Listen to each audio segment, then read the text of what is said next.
Welcome to the Racing Heart podcast presented by the National Centre for Sports Cardiology, the centre that specialises in an athlete's most important tool, their heart. My name is Alex Clemens. I'm your host of the podcast, and today I'm joined by two very special guests. The first, André La Gerche, who you would have heard from in episode 1 on sudden cardiac death, one of the founding members of the National Centre for Sports Cardiology, and a cardiologist at the Baker Institute who specialises in cardiac imaging. And Mathew Hayman. Matt Hayman is a very famous Australian cyclist. He won Paris-Roubaix, one of the biggest one-day races in the world in 2016, and also had a career that spanned over 19 years in the professional ranks of the sport. Matt talks about his experience with heart palpitations before André and himself discuss what the current research is saying, why the Baker Institute is conducting this research, which Matt is involved in, and what the current screening processes are for heart palpitations, or that feeling that athletes often describe as a fluttering heart. A quick reminder that the views expressed in this podcast are designed to be general in nature and should not be used or substituted for personalised medical assessment. If you do have any symptoms, concerns, please consult your GP. Welcome, Matt Hayman, to the podcast. Welcome, André La Gerche from the Baker Institute back. Today we're going to chat about Matt's career, a couple of how his cardiology's evolved, his awareness of it, how that's changed throughout his career, and now as he heads into life as a sports director. Matt, can you just talk to me about, I guess, your early days when you turned professional?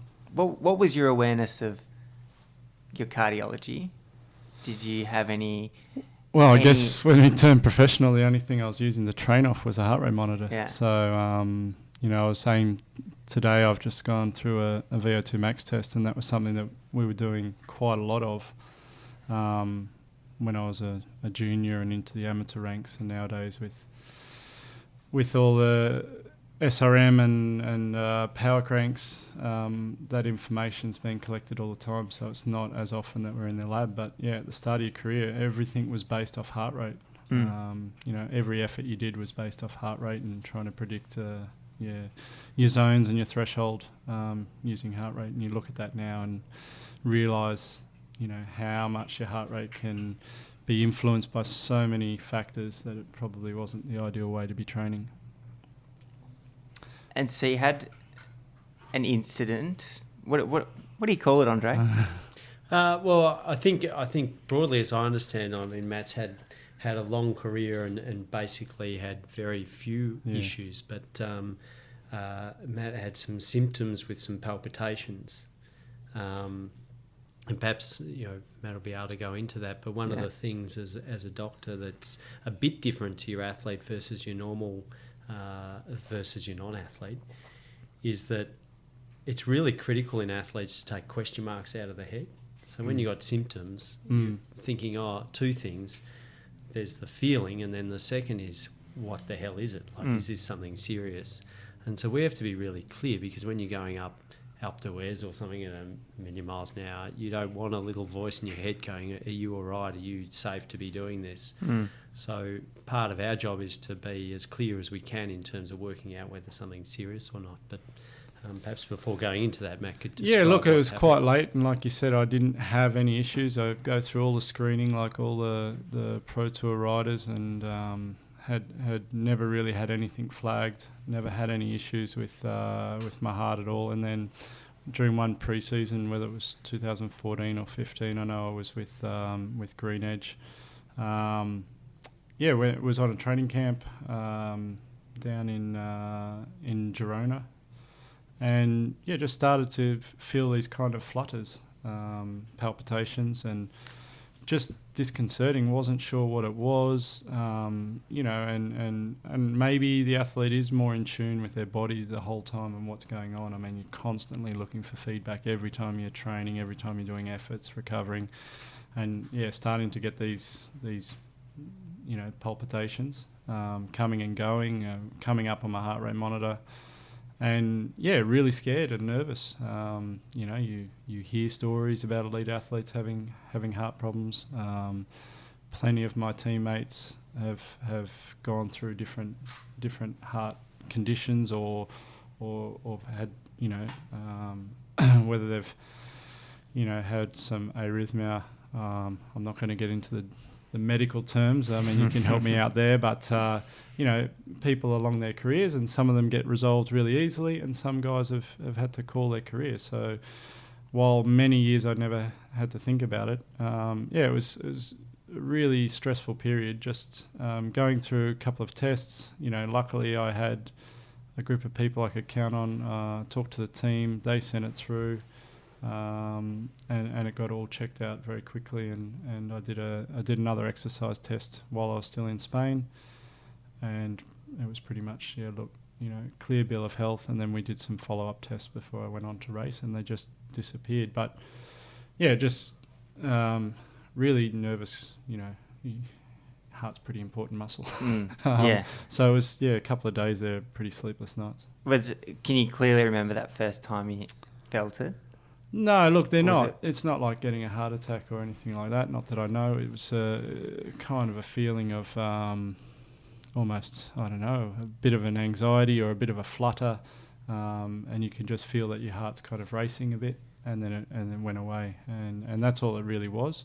But it kept reoccurring. It wasn't something that it happened again, and what I was trying to piece it together like anybody else. Is it only when I go above a certain heart rate or do certain things? And it didn't seem to be any real rhythm to it. So and then you have to inform the team. You have to talk to the team doctors, and you have to get those opinions. But you don't want to seem to be weak or have an issue or have an injury or an illness.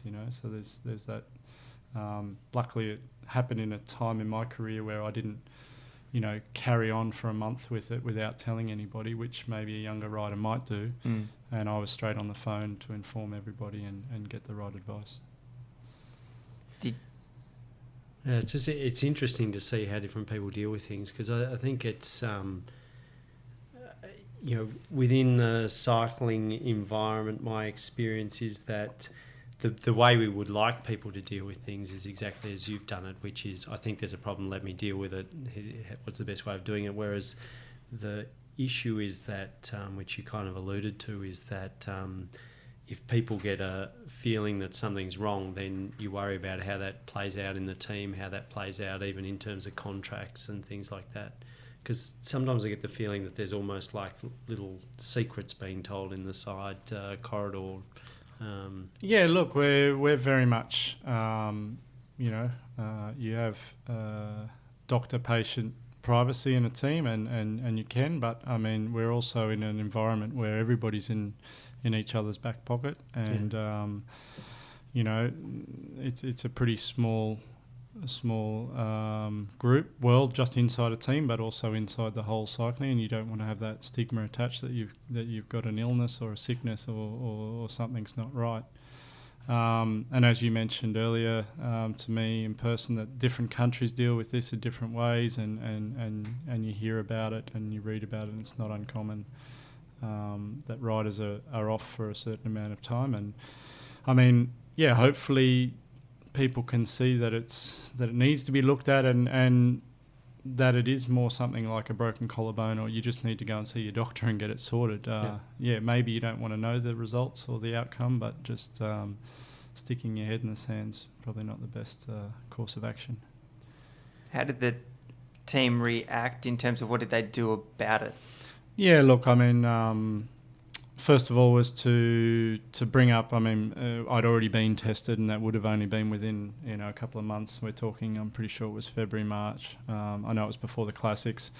And so, the pre-season or the annual and biannually tests would have just been concluded. So they would have had all the data there. They have, years of data on me. So, they knew that nothing would have been flagged with that. So I think more so to set myself at ease, I went in and did an exercise test that was organised fairly quickly, and the guy running the test said he was more impressed with my heart rate than trying to look for any problems. He said, "This is amazing, this is amazing, this is amazing," but it threw in a few beats there while I was doing the test, and he already, just after seeing that and being around a cardiologist that wasn't showing any kind of He wasn't umming and ahhing at all. And then we forward those results on, and I think it was yourself or Maria who made sure that another specialist, and it was probably more my GP back home in Belgium who really wanted to make sure that she'd done her due diligence and made sure that I followed up with a cardiologist in Belgium, and before she was almost the one holding me back more than anybody, but which is she needed to do her side. I was her patient, and she wanted to make sure that nothing had slipped through the cracks, because we were sending emails from Spain to Australia to around the world, and but it all, within a couple of days, I was very much, I don't see it as a big, I'd actually pretty much forgotten about it, to be honest, until we came here today, and it, as big as it was at the moment, it blew over pretty quickly, and I was back racing and not thinking about it. I mean, that's exactly what we want to hear, because I see my job, as I said before, as when things are okay, we have to be really definitive about that, because it doesn't help people to be left sort of wondering about. So we need to explain exactly what's going on, and when things are clear. Palpitations, like that feeling of the heart skipping a beat or extra beats, or some people feel them a lot. Some people have these extra beats and don't even feel them. But it can be quite a disturbing symptom. It's one of the most common complaints especially amongst athletes that I see. And the issue for the medical person is that it can be a sign of serious heart problems, but 99% of the time it's a very benign symptom. But you have to work through that process before you can, pat someone on the head and say it's all okay. And it's a little bit more complex in athletes than in non-athletes, because one of the basically the two processes we're looking at is, one, trying to capture some of these extra beats on an electrocardiogram so we can work out what they look like and where they come from. And then the other is looking directly at the heart with imaging, with ultrasound or MRI, to see that the heart structure and function is normal. The thing is, for that second part in athletes, the heart is abnormal relative to the average person, because the heart's 1.5, 2 times bigger often in elite athletes. And so if someone has these symptoms and goes to a GP or even a specialist that's not used to seeing athletes, they might sort of go, oh my God, there's something really strange or wrong here, and further exacerbate what should be something that's put to bed pretty quickly. So in Matt's situation, it was good, because one, we had the screening within a few months, so we could say, right, this is what your heart looked like when there was no problems. Then repeated some of the testing, it looked exactly the same, and there weren't any warning signs at all. And similarly with the exercise testing, and I think you wore a Holter monitor for a day or two, and there was nothing what we call complex or unusual about it. So really felt completely comfortable in reassuring. And as I said, when we're in that position of reassuring, we really need to reassure quite heavily, I believe a bit more than the average person, just because to take all of those question marks out of the mind. As in sports psychology books, they often talk about the voice in the head, or the when the alarm goes off at 5 a.m. and the voice in your head says, your throat's a little bit scratchy, shouldn't you sleep in for another couple of hours? And when it comes to the heart, I often keep that in mind and say, right, if we're confident there's not a problem, then I really need to tell Matt or whoever it is that there is not a problem. And when you're riding along and you get that extra beat, don't give it another thought. I think that was definitely, and I can't remember how long it went on for. We're not talking a period of more than a couple of weeks. And probably having that reassurance maybe helped with it going away, whether it was stress related or whatever brought it on. I'm not sure if you know some of the triggers for this. So that's the next question. Where the hell do these come from, and where do they go to? And in that period where you're having sleepless nights, you're thinking, even that the first doctors is, we don't think there'll be a problem, but we're going to get you more tests. Until they were done, you're thinking, well, there's no problem, but they weren't here before. Yep. And now I'm getting them, but which may even exacerbate the problem and cause more. But yeah, from the time that I was told, look, this is 100% okay, and I started, resuming normal training, I think it went away pretty quickly, and it might have had some stress had been compounding after getting the first few. Yeah. Sometimes we find a clear trigger. Often we don't, and they come and then they go, and we don't. There's a lot of thoughts that it might be related to sort of a virus. Even things similar to the common cold could cause a little bit of inflammation of the heart and cause a bit of irritability that goes away.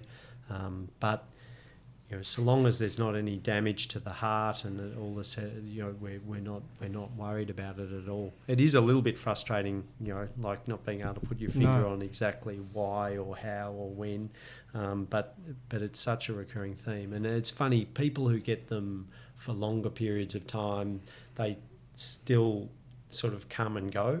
And people spend ages trying to work out what the exact trigger is. It's like sort of the baby crying. They're sort of, maybe if we put the blinds down, an extra inch, and it's really hard to work out. And you had no reoccurrence of it? No, since then, not that I know of. I do know from my heart exams that I am throwing a beat every now and again, but I don't feel that. It was a real flutter that kind of came through and could... I'm not talking about a tachycardia, which is, again, I don't want to use any scientific terms here, but I wasn't throwing 200 beats a minute. I wasn't, it wasn't really beating out of my chest.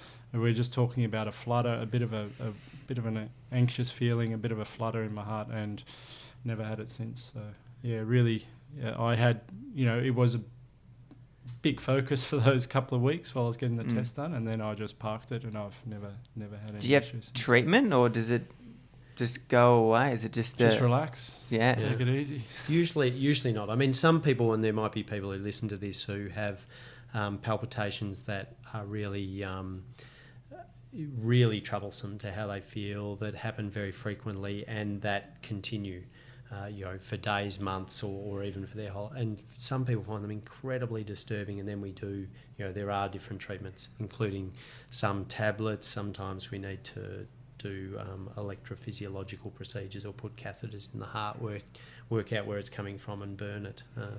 But we try. Only rarely do we end up doing that because it's when we work through the process and find out that it's not, that it's benign or a nuisance rather than a life-threatening problem. Then in a way, the less we do, the better. Yeah. Unless the symptoms are really driving someone crazy. Have you been in a team culture or seen athletes maybe in the earlier stages of their career where it might not have been as easy for them to come forward and say, "Oh, I'm actually feeling this"? Oh, look, I can understand. I can understand fully if a young rider, a neo-pro joins a big professional team and they start feeling something that they want to be in denial. I would understand that. Somebody who spent years working their way to professional level and then to start feeling something. But I mean, I think definitely in our team, look, the doctors, I think that's probably more a reflection of the riders. I think, the medical staff are there to help, and often in most teams you'll have 4 or 5, and you might find one doctor, easier to talk to, and the doctors still have that confidentiality like in any other, in a normal walk of life. And again, maybe a 19-year-old rider doesn't recognise that and may not feel as comfortable. And like I said, when I got it, I was an established rider. I knew the system, I knew the doctors pretty well, and I knew which ones to call and how to go through the process, and that was through experience. So yeah, look, and it's not something I broadcast, to be honest. We're talking about it now, and it's not something that I brought up. I didn't, really tell everybody in the team at the time, hey, I've just had a couple of weeks of palpitations, and maybe I should have. I kept it to myself. I mean, I was even in Girona at the time, and I just missed a couple of training sessions, and in hindsight, maybe I should have been more open, and hopefully some of the younger guys would listen to this and realise, so even at that age, I felt like, this is something that a bit of a weakness that I didn't need to let on. We dealt with it on the medical side, and once I got the all clear, we kept going. So there's so many of these medical issues, I guess, that people kind of keep to themselves and you know, in all walks of life. And then once you do open up and talk about it, you find out everybody's had mental illness problems, everybody's had a bit of depression or something. So by talking about it, hopefully we can make sure that younger riders feel comfortable approaching team doctors or anybody outside, even if it is their GP, if they don't feel comfortable in the team environment. Because you are in that very unique scenario where your body is Income. your business, your product, your asset. And even, as you said, at your later stages of your career, there was one very good year left. In particular, it's still a somewhat touchy subject. Yeah, I mean, there are enough people that have had different issues for us to know that probably in every team there are going to be a few guys that have had some very benign issues, and some guys might have had some more serious ones. Some guys might have had some kind of treatment, and I think probably in most, I mean, even with this study, to see that doing endurance sport has increased your chance of having some heart rhythm problems. Heart rhythm problems, which I didn't realise until I read the study. But on top of that, you know, you've got to weigh that up with, as we said, the advantages of doing sport, the advantages of doing endurance sport, and the health advantages on top of that. Even if we're not talking about at professional level, I don't think anybody should be worried about doing some extra sport for the chance of maybe getting some heart rhythm problems. From a performance perspective, Matt went on, how many years later was Paris-Roubaix? 2 or 3 years. 2 or 3 years later, at the age of 36, I think. Yeah. So Matt's been in the sport maybe later for such a big amount of time, and he's obviously you get to that point where the gains start to plateau somewhat. What would his heart be like at that point with so many years under the belt, and he's come out and snagged a Paris-Roubaix victory? So I think it's interesting because one of the reasons that we're doing, so Matt's volunteered to be part of one of our research studies, and one of the things that we're trying to understand is the evolution of changes, both as people get into sport and then as people retire, because there's a whole lot of studies where people have looked what we call cross-sectional, so they look at athlete at point X and compare to other people and say, geez, look, their hearts are big.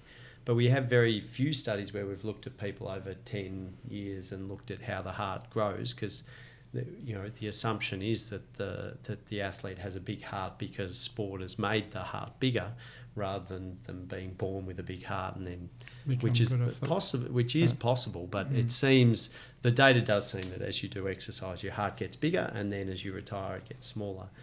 But there's not much good data in decent numbers so we think it seems that the study we're doing is going to be one of the largest in the world to look at this. Some of the feelings that we get, some of the sort of, if you like, scratch and sniff in the early data, when people are starting sport, their hearts adapt really quite quickly. So we have 16, 17-year-olds who already have hearts that are, as big as people who have been doing it 10, 20 years, and don't change much year to year. Having said that, one of the interesting things is when you get a young 18-year-old who comes in off-season or with an injury, their hearts shrink or go, they get smaller in size really quickly. Whereas the older you get, that shrinkage seems to become, less quick. It's a bit like having, the yoga sort of person who has nice flexible muscles, and as you get older, they just become a bit stiffer and less adaptable. We get the feeling that also occurs with the heart. So if you do sport as intense as you like, and say, for example, if we look at swimmers who tend to be people who train really hard, age 12 through 17, then often give up. If we look at them at age 40, we can't tell that they're ever a swimmer. Whereas we get... So as you say, I've got a lot of retirement to go before I get my heart back to a normal size. And there's so the data that we have from other studies, and also from a study we're doing in ex-Olympic rowers, is that often the heart remains really quite large, for the rest of your life. So your expectation on my heart, which is Big. spent 20 years and retired at 40, Yep. it's probably going to take a while to... Yeah, you got a lot of heart for a lot of time. I've got a lot You can tell everyone you got a big heart. I've got a lot of recovery. Do you notice that in your training load? Like, so you're talking about the heart not going back to a smaller size. Does that translate to how you train from when you're 20, or how much you have to train, or the frequency to when you're... Oh, I mean, yeah, I mean, you wonder too. I guess I started and I wouldn't change any of my career, but, as a 17, 18-year-old, I was still going to school, but doing big Ks, even big Ks for maybe a professional athlete or a neo-pro now, to make junior world championships. So that's a long time that I was... And I think now training has changed a lot. We've got a lot more, this was still, let's call it old school. Big Ks, lots of strength efforts, lots of hours. And I used to go well off it, but it's become a lot more specific now. Training, we're talking about training camps earlier today and saying, look, you don't have as many big team training camps because we know that what's good for me is not good for the next guy anymore. And everybody is pretty much training by themselves because there's a lot more efforts, a lot more individualised training programs and periodisation, which you didn't have as a young athlete. It was just kind of give everybody the big program and see who kind of sinks or swims. Yeah. So, yeah, I made it through that phase. What about from a cardiovascular perspective, what about the screening process? You've been on so many different teams in so many different countries and so many different squads. Yeah. How has that changed, or was it even existent at the start? Yeah, look, I think it's mainly directed by the UCI, and I'm not sure where they've had their cues from. I'm not sure if it's something that's across any of the world bodies. Look, I haven't been part of an Olympic Games. I'm not sure if they do anything differently for the Olympics. But as far as the UCI is concerned, you need to be screened annually, and biannually you do an exercise. So you look at the heart under stress. And, we've talked about this in the past, you and I, Andre, about whether, what are you going to find something, and probably not. They're covering themselves a little bit to say, look, everybody's been screened every year, so this rider, if something does happen, look, we saw them within the last 12 months, but realistically, if those things are not getting picked up and there's no symptoms, then it's probably not that necessary to screen that often. So yeah, it's comforting for me to know that my heart's being looked at every year. So while other than the palpitations, I didn't have any problems, it was nice to know that somebody was checking it out every year. What's your opinion on that? If you were to write run the UCI, it's a big debate. I think that there is a degree to which there's a sort of some insurance policy for the sports and for the teams to be able to, because at least to some extent, there's the thankfully rare event where someone dies suddenly. It is really hard to prevent, and there's been, since screening's been introduced, there's been cyclists, there's been other sports people who have died despite screening. So it certainly is not a sort of perfect solution by any means. The thing that one byproduct from a medical and from a scientific point of view is that screening has meant that we've learned a lot. We've learned a lot about the athlete's heart through screening. My biggest concern with screening is if people feel that it's sort of their sort of warranty for the year. Yeah. And I always say to people, look, if you get new symptoms, what we've done today means nothing, because it really is... it's a completely different lot of testing and a different perspective we put on it to if someone says, I've got chest pain, shortness of breath, palpitations, or whatever. So anyone that has screening, and the pros and cons can be debated and probably will be debated forever. But if they do have screening, it's just definitely not a guarantee. Yeah. So when the other positive about it is exactly what happened to you, and we find that with the research, is that we do this comprehensive testing, and here we do an MRI scan and just really every test you can imagine, is that then if any symptoms do develop, we've got a really nice baseline. We can say, right, in 2020 January, this is what things look like, this is what your ECG, and then we can compare. So that's useful, but it's not in its own right a good enough reason to be introducing uniform screening processes. So what would you enforce? Yeah, I must admit I'm not a huge fan of screening, partly because the other downside of screening is that when we do find abnormalities, it can lead us down a path of uncertainty that in some cases thankfully can be resolved, but in some cases we detect heart problems where we don't know what to do with them, and that's the worst situation, where the athlete's left with this, it could be a problem and we're not sure as doctors, they're not sure, and I hate that situation. And that seems to come up more frequently than does the identifying something where you can really pat yourself on the back and say, I think I might have saved a life by picking this up. That happens in really fit, healthy people. The days that we pick up something that could have caused a problem tomorrow is very rare. And my experience is in the few, sadly, we've had a few, very few people, thankfully, but who have come through our testing that have then had very serious problems. And even then, going back with a fine-tooth comb looking at our testing, we wouldn't have picked it up. So it's certainly not perfect. And that's the message that the athletes. So the big thing is looking for any symptoms. Yeah, absolutely. That's the big marker. Yep. And that's where I like the emphasis. So I'd much rather people, even if they think the symptoms are nothing, just to come forward, and that's the time when we should hit the accelerator for two reasons. One, because we might pick something up, but two, if we don't, like in your situation, we can say, don't worry, put it to bed. Let's, and I think that's absolutely key. Yeah, I'm sure that those, even the feeling, the sensations were felt less psychosomatic once I was told there was nothing wrong with me. Yep. It's like the old scenario of, if you've got a toothache and you're studying for your exams, it aches like hell, and if you're on a skiing holiday, you don't feel it. Yeah. And the same, I always tell people that they've got a symptom, and there's the symptom, and then there's the what the hell is that? And as soon as we put the what the hell is that to bed, then often the symptoms are much better or go away.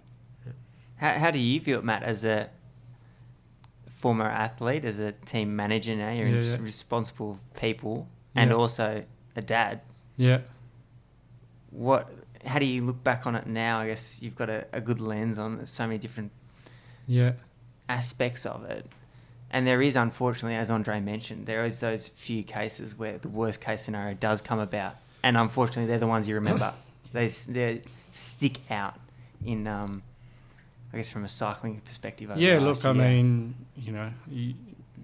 in that instance, when I had them, you start to think, well, maybe, because you are racing through your head and trying to think of, worst case scenarios. Obviously, you're feeling a flutter in your chest and you're thinking, well, did I train too hard as a 16 or a 17-year-old?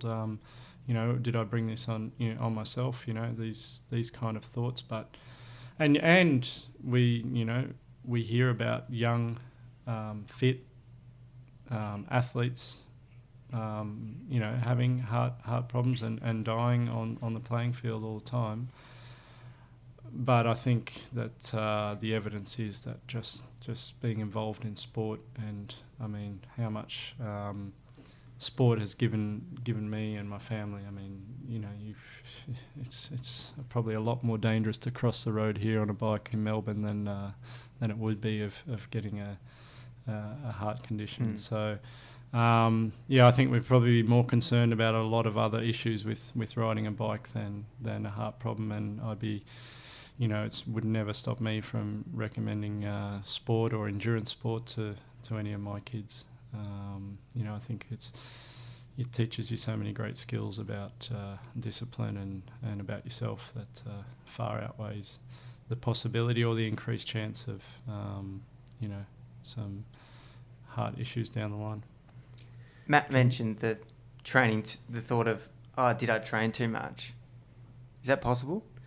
It's another huge controversial area that my belief is yes, at least to some extreme. Like if you were to take all the cyclists and get them to race the Tour de France every week for 6 months, every one of them would be burned out and be grovelling, around on the road. So I and that's obviously an extreme, but I believe that the body can be overtrained, and the overtraining syndrome is something we have real troubles putting our finger on, but we see evidence of people that do really extreme things, of the heart looking really sort of fatigued or sick. And the problem is that the media picks that up and sort of starts to apply that label to anyone doing endurance sport or to anyone trying. We're really talking about the extremes, and then there's also clearly some individual variability, like even the people who sort of select themselves to be able to do grand tours. There's that very select bunch who are excelling in the third week. It's a very unique thing. So there's some people who are extremely resilient to overtraining, and then there's some that are at a lower threshold. But we definitely see that affecting the heart as well. And so I think the people do have to be not alert, not alarmed, not paranoid by any means. But as Matt was saying earlier about how training's refined, I think we've become better at, and I'm not a coach, but better at understanding the importance of recovery, time off, some weeks where the bike sits in the corner and you think about whatever else. Mm-hmm. And all of those things are as valuable as the training. Mm-hmm. And yeah, no, very much so. Have your views changed much now you are a manager from a health perspective, from a health management point of view of athletes?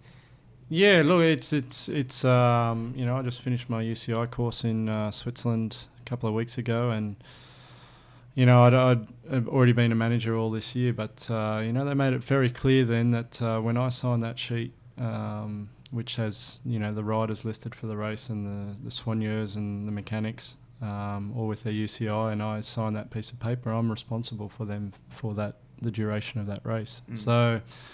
We've got great medical staff on the team. I've got full confidence in them, and they would be the first ones I go to. And I think that has changed in the last, I don't know how long, maybe the years go by too quick. Maybe the last, 6 or 8 years that, with most teams now have a, head injury protocol. They're more likely now to pull guys out of races and not let the rider themselves choose whether they carry on and to just say, look, enough's enough, and with any kind of injury. So I think the duty of care has definitely stepped up, from the team side, as far as, it's, the sport is steeped in tradition and history, and everybody likes to see those photos, of the black and white photos with guys with limbs hanging off, riding over cobbles. But, the reality is, it's a professional sport, and we need to look after the athletes, and you can't have guys riding around with head injuries, or you can't have, people riding around. And you still have cases where guys are finishing races with broken bones, and, if a doctor says if you can handle the pain and you want to go through with that, it's a great story. It remains a hard sport, but I don't think there's many doctors now, they'd be pretty confident that pain was the only thing that they were damaging. Was the only, that they won't damage themselves further by carrying on. So definitely think that there's a lot more protocols in place in the last 8 to 10 years. Can I draw a long bow a bit in terms of, because a lot of what we're talking about is sort of illness behaviour, and you've described sort of situations in your own career where something's arisen, you've got it, you've dealt with it, and then you've moved on. Because then Paris-Roubaix, the same situation came up. You're in good shape. Yes. Collarbone. Elbow, elbow. Radius, yeah. A lot of people there would just sort of go, oh, how unlucky, sort of pull out the packet of chips and sat on the couch with a remote control. Well, that would be my advice now as a team manager to probably most riders. Look, I'd done so much work in the off-season, preparing for the season, going away, doing altitude, and the classics really are my thing. Look, I'm sitting here and the season's only really started yesterday, and I can't wait to get overseas and get back into the classics. So yeah, it was more that, and you know, I talked to the team, and there was no room for me in the Giro. So what else was I going to do? And I guess we see it all the time when riders crash. You want to get back on the bike because then you've got your identity back, and you're okay if you're riding. So yeah, I don't know. It's still hard for me to describe why I was even on the ergo twice a day for 4 weeks. Seems ludicrous now, but at the time I was questioning it, but I kept doing it. So yeah, I guess that's the weird kind of. It was just for that chance, that opportunity that I might be able to start in a couple of those races. And can we spend a couple of minutes, because we've had poor Matt talking about these medical things, so I'll step outside of my realm of, and because that race, like my viewing as a non-knowledgeable person watching cycling races, is you get maybe one or at most two goes at sort of making a break or having a surge or but it seemed watching the television that you had 5 or 6 of those on that day. It was like you had 5 men in you. I had a phenomenal day. I mean, I love that race. It was the only race I really put my hand up for as a rider and said, look guys, you know, the rest of my career I was pretty happy to help anybody else out who thought they could go for the win. And you know, that day it was looking, and maybe it's in hindsight, maybe, you know, when you win it, you did everything right. But I felt like I was on a pretty special day, and I think somebody from the team car tells a story that I mentioned that I might go in the early breakaway, and I went back to the car and, you know, gave them my jersey, and then pretty much within minutes they called my name. I didn't jump too many times to get in that breakaway, so I was still pretty fresh. And yeah, it just, the training, I think a big factor was the mental freshness. All those other guys had been through so many classics, and they'd been, you know, just pounding each other and fighting each other for every corner, and most times the same guys win. You kind of lose, you know, everybody goes into the season, it could be my year, and then Tom wins or Fabian wins or Sagan wins, so you kind of just get a little bit battle weary, and I didn't have that. I came in super fresh, got the free ride out in the breakaway, and it was only when Stannard knocked me off the wheel on Carrefour de l'Arbre that I felt like I was the worst rider there. I'd kind of, you know, mentally just said, oh look, these guys are the best guys in the race, I'll hold on, get my spot, this is my best result ever. And when I rode back onto them there, that was kind of when it clicked for me, and I felt like I had a little secret that they didn't know, that I wasn't too bad, that I actually, and from that moment, the really positive kind of thoughts, and I started making decisions, and they seemed to be working, and that's when it kind of started to grow. Yeah. And then there was a lot of excited people in Australia. There was. Not long after. A fair few people. It's nice to come back and have people, you know, I didn't realise, I thought I was the only one passionate about Paris-Roubaix, but it seems like a lot of people are up at night watching that race. And a lot of people like to talk to me about, you know, what they were doing, and I didn't realise it's been a nice byproduct. I never, you know, I've been pretty selfish, and I think pro athletes are selfish. They're doing it for themselves, but to have people say, you know, I watched that race, I felt these emotions, that you can bring out emotion in someone else through a television, that they were jumping up and down, or that they were crying, or that they were happy. That was never ever my goal. But to have people tell you that, it doesn't, you know, I'm speechless most of the time when people come and tell me, but I'm happy to hear it, and it's pretty humbling to hear, or I didn't expect to inspire people or to do that. So it's been nice to hear those stories of people waking their wives and kids up. And that's generally what it is, that the dog started barking and the wife got upset, and 3 o'clock in the morning. Yeah, it's the kind of victory you remember where you were, what happened, and yeah.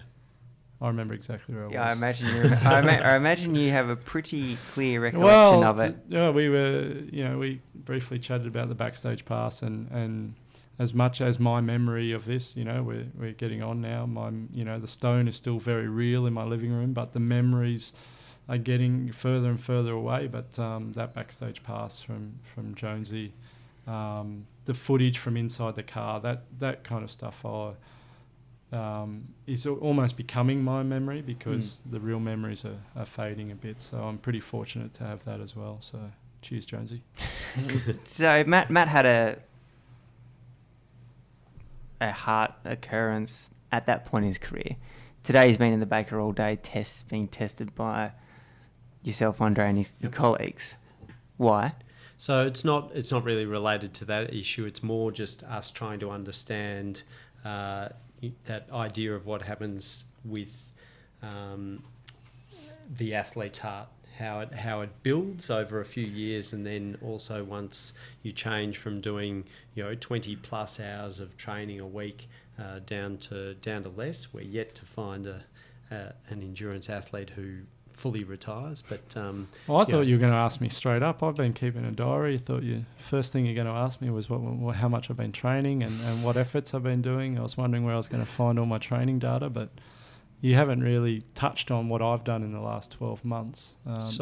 We spoke about it briefly, but it doesn't seem to be part of the study. Like, how many hours are you currently training? That's yet to come, because we actually do collect, because when you were mentioning before about training peaks and the heart rate monitor data, one of the other big changes that's happened in our field is that so many people have activity tracking devices that's our best way of working out how much training you're doing. Yeah. So with all of our pro cyclists, active and retired, we ask them for a log of their training data so that we can quantify that.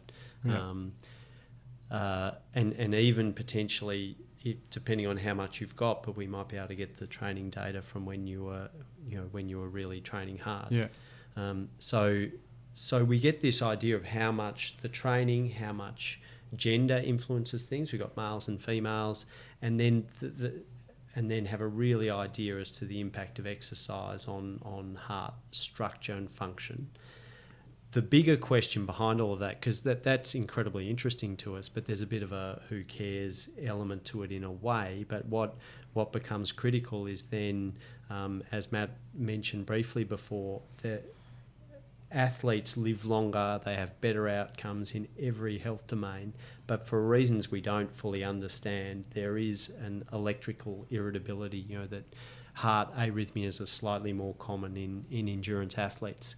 And we want to understand that better. Is it the bigger hearts? Is it the hearts that become different chambers become enlarged, or the function becomes reduced? We really want to sort of understand that better. So by tracking athletes across time, and we look at the heart size, function, and then also a close look at the electrics with a monitor that Matt's wearing at the moment, and also during exercise.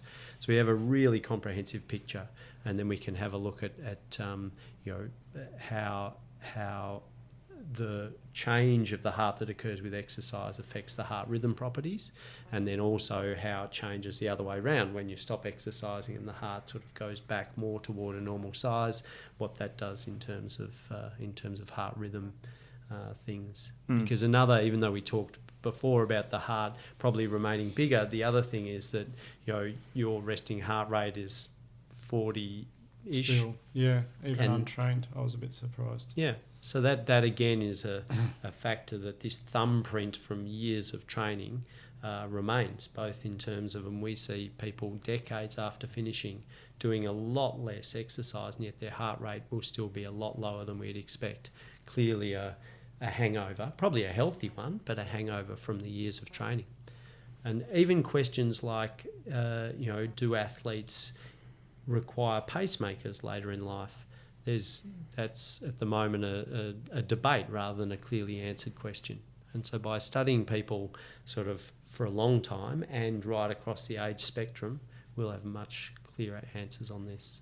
We're also looking at the genetics, so whether there's individual predispositions or individual traits that can lead to these problems. So we're really looking at everything, I think. I'm hoping for no electro-irritability. Yeah. Today... Is that a nice way of saying heart attack? Don't know. It's more fibrillation. so hard. It's funny, these terms get sort of, but normally when we talk about heart attack, it's when the arteries to the heart become blocked. Yeah. Whereas this electrical instability is more sort of like arrhythmias or palpitations, and during your exercise test and on the halter, we've seen very, very little. Yeah. So What? I don't want to keep my electrodes good. Yeah. What was your approach? You finished having to train. You finished being an athlete. Was it beers every day and bag of chips, or what did you? A few people have said I'm still race weight, which I was pretty much race weight when I got on the scales today. But I'm a lot.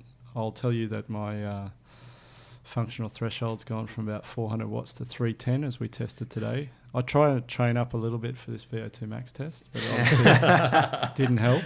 Did a 4-day block, 1 day off, and jumped onto the VO2 max test. Oh, look, I wanted to get straight. I guess it's been my everything, and it's been my, my identity for so long that my wife, people around me knew it was going to be a tough transition out of doing all those hours of sport. It was surprisingly, in many ways, a lot easier than I thought. I haven't really missed the training. I've only missed the racing a little bit. I've never wanted to pull another number on, but because I know what you need to do to get there. So I just don't want to do that anymore. So, which has been really nice, because if I'd left the sport wondering if I could have done another year or should have, maybe I could have, but no, I'm really, really done. And a couple of weeks in, I was thinking, I don't want to let myself go. I've been this person for so long, and I was on the treadmill in the gym trying to get to 5K, and come on, I've got 3K, I want to get to 5, and I thought, stuff it. I went and had a latte in the bar. So that went on for a little while. There's a lot of, and it was a mental state too. I was really rebelling against doing the training because I felt like I'd finished, and so there was a lot of times, actually the first probably 2 months, I would start some kind of exercise and not follow through with it. And that kind of settled down, and now I exercise because I want to. I try to exercise 3-4 times a week. It's normally never more than an hour. Some swimming, some running, and just and mainly as much for my well-being. It's a mental side of things. I mean, I really feel that I'm not a very nice person if I don't exercise. So I'm still sometimes not a nice person when I exercise, but it's definitely need to we know, I think, I don't know any of the studies, but it is good for your mental health, and especially for an athlete that's been doing it at this level for so long, to rip yourself away from that would just be silly. Where does Matt fit in the bigger picture of this study? What are the other groups? Where does it go from here? So there's 4 groups in the study, but there's the young elite athletes aged 16 to 23 who we're wanting to follow really almost through their athletic lifetime, so at 0 to 5, 10 and 25 years. Then there's the retiring athletes, which is the group that Matt fits into, and where we're doing baseline testing and then follow up at 2 years. And then we have a kind of unique group, because we can't wait 25 years for all of the results, because in some ways the pure part of the study is the young athletes we're following for a lifetime. But to answer some of the questions in the shorter term, we're also looking at a group who did endurance exercise at a very high level many years ago. So we're looking at ex-elite rowers. There's a few reasons why we chose rowers specifically, but age 45 to 85 years of age who have represented Australia Olympic or World Championship level. And then the 4th group is a little bit of a boutique group, which is athletes who have had heart rhythm problems, or in some ways significant heart rhythm problems, to give us an insight into that. So, and are they currently exercising? The ones with heart rhythm problems, a mix, but mostly yes. At the time of coming in. So the majority of those athletes are with the condition, atrial fibrillation, which is the most common heart rhythm problem, but also a few other heart rhythm issues. So really across all of that, we get a pretty good picture of the change of what athletic sport does to the heart over the lifetime, because it's profound. I mean, one thing I always tell people is that people who have high blood pressure or people who take tablets or whatever, we try to measure changes in heart size and thickness, and it might change 5%, whereas with endurance athletic training, you get a heart that doubles in size. We have nothing else that does that. Lap over here, mate. Yeah. It's really, it's true. The remodeling is so profound. And so the questions as to what that does, good and bad, is a very live and important question. It's just that 99% of the answers we come in with fit clearly in the good basket. But as I say to people, we can't just focus on the average. Like if someone comes into me and says, "Oh, I have this heart, I have these symptoms, I have this problem," and I say, "Well, on average, all of your mates do really well, so bugger off." That's no good. We need to understand the 1% or whatever who have heart problems as well, and why they occur, and what we can do about them. And in athletes, it's a very unique problem. So it requires the effort we're putting in, I think. Do you need more people? Yeah, definitely. Especially the group that we've got a lot more room for is the young 16 to 23-year-old endurance athletes. Yeah. There's no guarantee that they'll continue, I guess. That's right. So it is difficult. That's partly why we sort of tried to go more toward the elite end, because then it's more likely. But I'll carry on. There's some interesting questions there though as well, because the ones who don't carry on, there's the questions as to why, and then there's also the opportunity if they stop that we learn what happens to the heart. So it's not lost data, but you're right, we're expecting some of those to stop sporting. It's a bit late when they're already professional to get that first data. Yeah. Testing's all right. It's not too bad. I'll tell you about this bike ride I just went on inside an MRI scanner. So I've never had to pedal, what were they, 60 mil cranks? Yep. 60 mil cranks inside a scanner wearing size 43 shoes.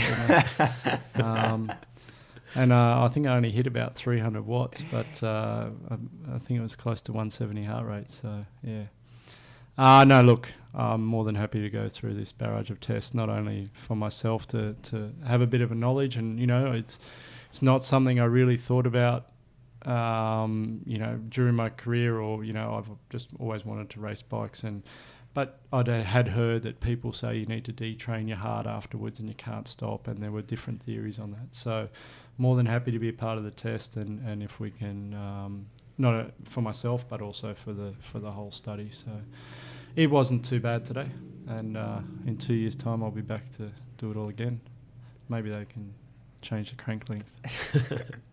We're trying to find more a way to get your heart rate to 180 while lying down inside an MRI scanner. Yeah. In 25 years, is this going to be revolutionary? Yeah, the data, the outcomes. You're asking the wrong person. The reason I'm doing it is I think it will. I think we've learnt, not just through this study but other studies, in the last 10 years we've learnt more about athletes' heart than in any decades before. There's been an explosion in our understanding. The other thing is that we understand athletes better, but the research that, at least that I've done, has been almost more useful for non-athletes. So we discovered things about the right ventricle in athletes that ended up being incredibly useful in a completely different population of patients. So the research we haven't really talked about, but the research that it's like studying a Formula One car to understand how to make your standard car better. I mean, it's really useful. So we're going to get stuff out of this that revolutionary, I don't know, but I'd like to think so. Yeah, it'll be pretty good. I reckon it'll be revolutionary. It'll be all right. Yeah, it'll be good. Any last science questions for Andre? No, I'm just hoping that I don't get any irritability in my electronics in the next couple of years. No, I mean, yeah, look, the study was fairly painless. Nothing that I hadn't done before, pretty much. And, yeah, I'm looking forward to, I was interested. I think, Andre and I have, as I went through the testing, he's been able to show me a few things, and it's interesting to see. Yeah. It's 20 years of work to double the size of my heart. Well, and he then reminded me that it only took about 2 years. So, no, it's interesting for me as well. Thanks, Matt. Thanks, Andre. Nice. Thank you. Can't thank you enough. And to sign up to this study, if you want to express your interest. Yes. So the best would be to contact us at the Baker. The best contact is either myself. You can look me up through baker.edu.au and look for André La Gerche, and you'll find my email, which is andre.lagerche@baker.edu.au. And if you contact me, then I can take you from there. And that will be in the podcast description if you want to follow through on that. Thanks, guys. All right. Thank you.